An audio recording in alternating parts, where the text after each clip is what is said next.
On my channel, I review pretty much every single DreamWorks movie that was ever made. And after I was done that, I reviewed two extra ones. One that was direct to video, and one that just came out direct to streaming, both of which were bad.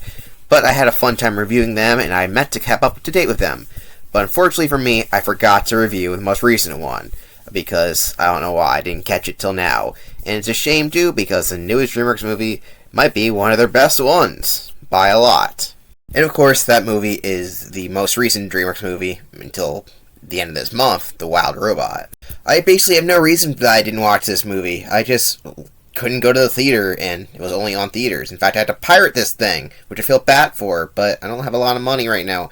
I'm sorry, if you want to give me money, so go to my Patreon, which no one else is subscribed to, but I don't really care about that right now.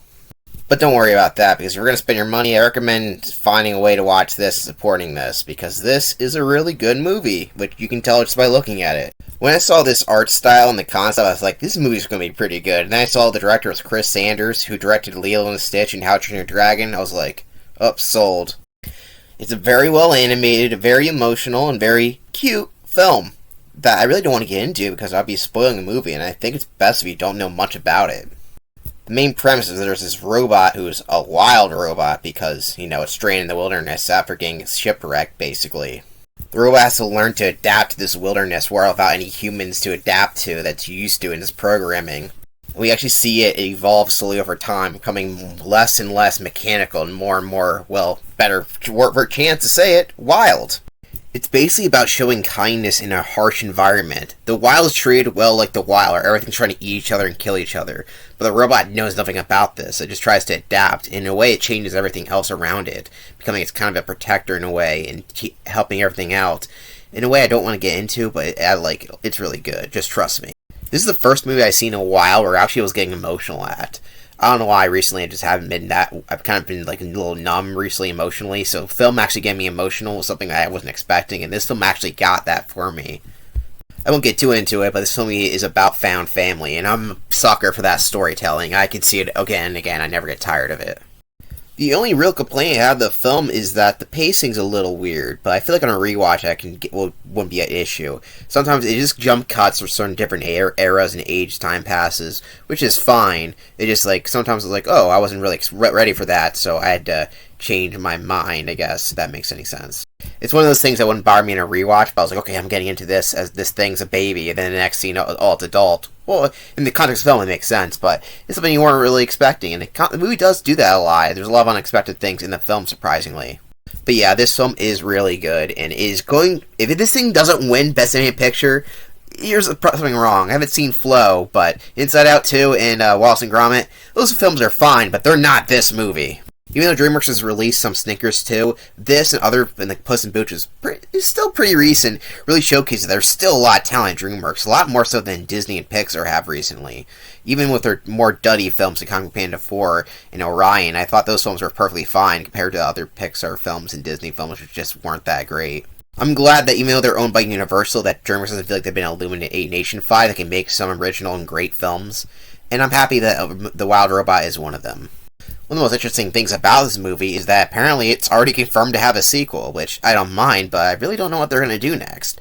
But since Chris Sanders also seems to be the director of that film, I will be definitely looking forward to that, and I highly recommend you watch this before the sequel comes out. Which, who knows when, but Bad Guys 2 is already coming out, and I feel like that movie just came out yesterday, so who knows. I'm not sure if you guys have seen my DreamWorks tier list in a while. I think I made a couple little edits to there and moved stuff around a little bit. But I haven't really rewatched any of these DreamWorks movies that much. I've been watching other things other than Shrek 1 and 2 again, because why not? But yeah, this is the tier list. It might not be 100% up to date for how I really feel about them, because sometimes when you watch a movie, you feel a little differently after watching them. I liked Kung Fu Panda 4 when I first saw it. I was thinking about it, it really wasn't that good. I think Kung Fu Panda 4 was a little overhated. It's not bad. It's not like it ruins anything. It's just a nice little side story, which I talked about that in my main review of that. But yeah, I had to get the Wild Robot on here because Dogman, which is probably coming out at the end of this month. What the hell? That is coming out that soon? Holy crap. So, yeah, I gotta watch that. And like I said, Bad Guys 2 is also coming out this year, I believe. So, I had to keep my Dreamer thing up to date. Let me know in the comment section if you want me to update the. I did little ranking of all the films, like a little like montage without me talking for 2023. And since 2024 introduced a bunch of new different movies, might as well do that. And plus, if I do that again, I'll add Megamind 2 and Joseph, because even though those films aren't main DreamWorks movies, I feel like they count. They count enough. Anyways, you can see Wild Robots in the A tier. I definitely feel like it will definitely be a riser if I want to rewatch it again, which I actually do plan on doing it soon because I thought it was excellent and I really want to rewatch it again. But overall, it's great. And yeah, that's it for the video. Thank you for watching, all you people who watched the DreamWorks videos back last year. I was saying back in the day, it was last year. And actually, no, it wasn't last year. It was 2023 and 24. I'm sorry, I'm having a brain fart. Either way, thank you for watching. It was my first animated film marathon, which I plan on doing more. Though, actually, I'm almost on my Disney one, so I had to finish this one.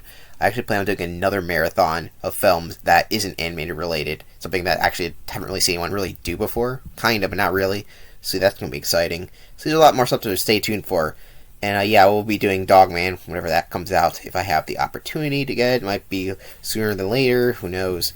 Anyway, thanks for watching, and I'm rambling on, so let's get out of this tier ranking. Thank you for being a wild robot.